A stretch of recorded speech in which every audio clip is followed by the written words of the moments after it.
Welcome to Lillian's Test Kitchen. My name is Lillian and I make grain-free, dairy-free, cane sugar-free, and soy-free recipes for the very first time on camera. And today I'm going to try a recipe from the Bitchin Kitchen Cookbook, which is really fun, by the way, and really funny to read. And today I'm going to be trying garlic roasted Brussels sprouts, which have very few ingredients, look really simple, and potentially delicious. Wish me luck. There's just Brussels sprouts, about 4 cups, some extra virgin olive oil, 3 tablespoons of that, some coarse, she calls for kosher salt. I'm going to use the Celtic Sea Salt that I'm such a big fan of, some freshly cracked pepper, and she calls for about 3 cloves of garlic, but knowing me, I'll probably add a few extra because I just love garlic. And that's it. So preheat the oven, which I'm going to do right now, to 425 Fahrenheit. I've washed them. Now all I have to do is slice them all in half. I don't know why Brussels sprouts have such a bad reputation. They do have a bad reputation, though. It's, I think, the same way that cauliflower has a bad reputation. But yeah, I don't think that's as prevalent as Brussels sprouts. I think you're the first person I've met that has prejudice against cauliflower. Really? God, you run in some interesting circles. I like how you have a different opinion than me, so I just assume that you run in a bad crowd. That's how that goes. She calls for 3 tablespoons of olive oil in here. I'm just going to drizzle some olive oil on top and mix it all together because I don't think that I don't think it has to be that specific.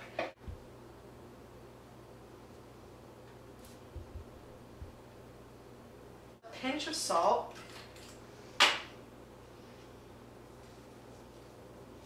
And a pinch of coarse black pepper, which I'm doing a little more than a pinch, but actually I'm going to do 2 pinches of salt. And now I just mix it all together with my hands so that everything gets coated.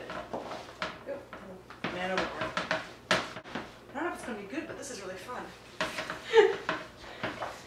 Now I throw this in the oven for 25 minutes. I think these can take it, so I'm going to put them on the bottom rack. She calls for 3 cloves of garlic. I love garlic, so I'm gonna. It was gonna be 8 cloves, but I just dropped 2, so now it's just gonna be 6. Oh well. You're so scientific.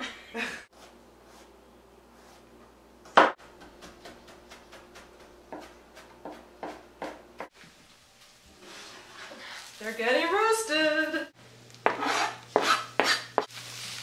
This looks beautiful. It smells pretty good too. Yeah, it does. I don't know why I have 2 spatulas, but I had this idea that I would like do this. I would do like a pasta, like salad kind of thing, but that's not at all how that worked out. I just want to show everyone how super coordinated you are. Yeah, and it's turned out to not be a good idea because I'm clearly not that super coordinated. I used to play piano. I could do 2 different things with my hands, but that's clearly over.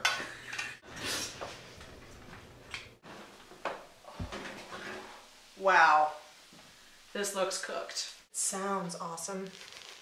All right, let's see here. I think we just eat it now. That's really hot. Maybe we should let it cool. Add a little more salt. More salt? You could throw some salt in there. But I obviously like it because You burned your mouth and you're still eating it. I still eat it, so Yeah, I like that. I like that. I think that should be the new litmus test. Alright, that piece was really, really great. Because it's like, it like melts.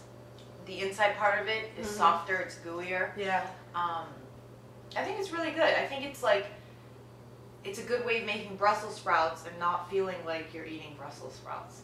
Tricky. Yes. You do need more salt. These are good though. The texture is what I really like. It's like a little bit mashed potato, a little bit home fry. You know? Yeah, that's a good way of putting it. I could have done more garlic. Oh well. Next time. And the flavor, it's a Brussels sprout, so it's got a little bit of bitterness. And I'm speaking as someone who really does not like bitter things. Like, I don't like arugula at all. I know, don't look at me like that. It's just too bitter. Wow. I know, I just don't like it. You can make it with honey mustard dressing. I don't like arugula, but I like this. Thank you so much, Bitchin Kitchen, for the cookbook. I really appreciate it. I think this is a great recipe and I highly recommend it. So throw this one in the mix.